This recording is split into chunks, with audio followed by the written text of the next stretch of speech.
with the liberty to pursue happiness. Tell your senator to throw this budget out. You have can do better.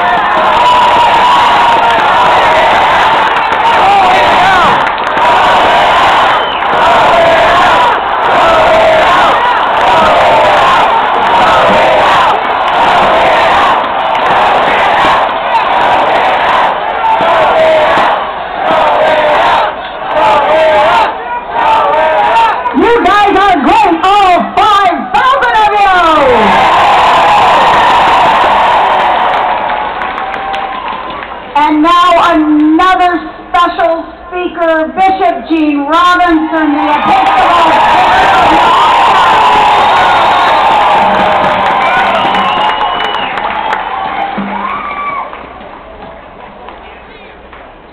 What an honor to gather with fellow citizens on this important day when we appeal to our elected legislature and to what Abraham Lincoln called the better angels of our nature.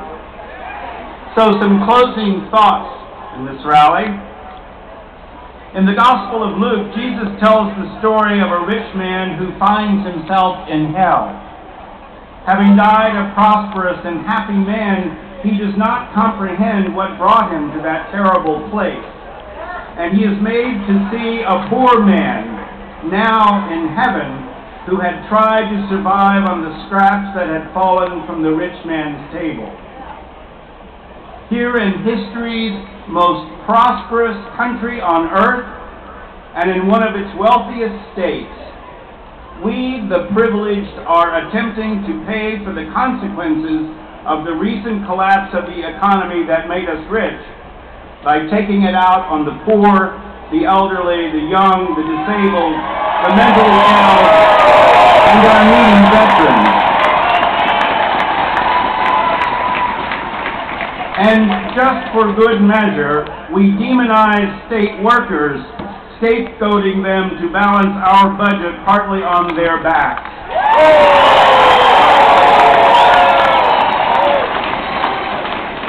State workers are not parasites living off the body politic. They are human beings.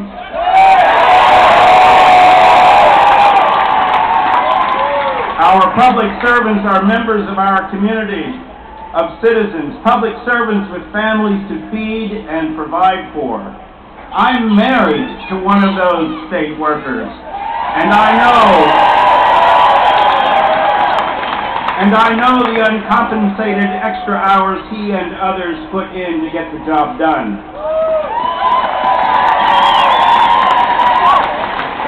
Neither state workers nor the poor and needy are responsible for the fiscal problems we face. The most vulnerable among us have already paid the greatest price for our financial folly.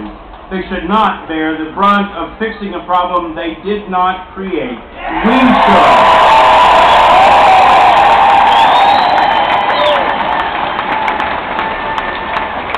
This is about leadership, not just about closing a budget gap. The House budget closes the gap, but in ways both irresponsible and immoral.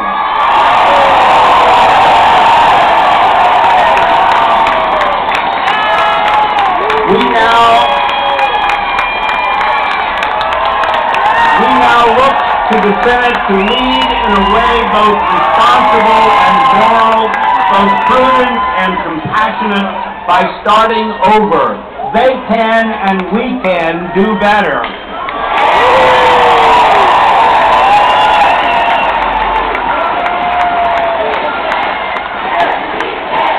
Yes, we can. Yes, we can. Yes, we can. Yes, we can. Yes, we can. Yes, we can.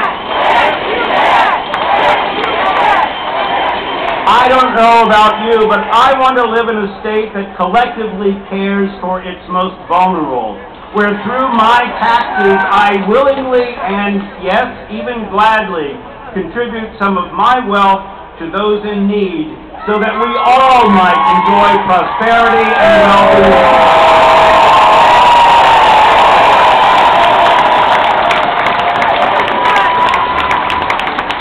Though I may appear to be unaffected by these proposed cuts, they do hurt me and some of you, because when my brother and sister citizens are in pain, so am I.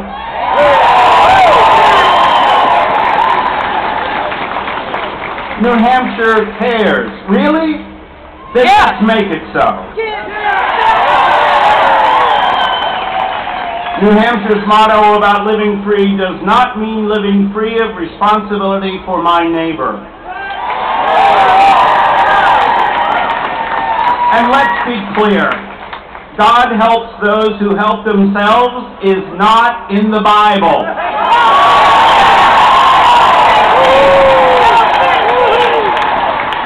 What Scripture actually says and promises is that God helps those who help others.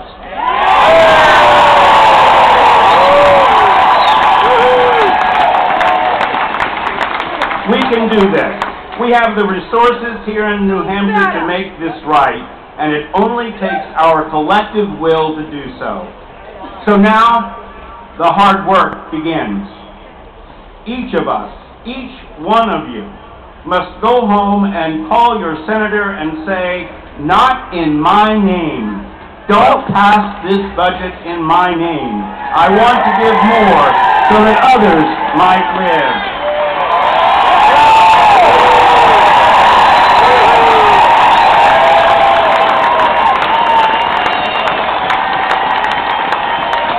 This great building behind me is known as the People's House, so let them hear from us, the people.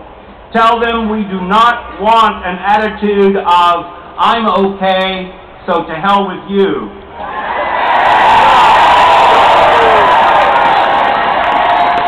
But rather, what we want is, "I'm okay, and I'm ready to help you."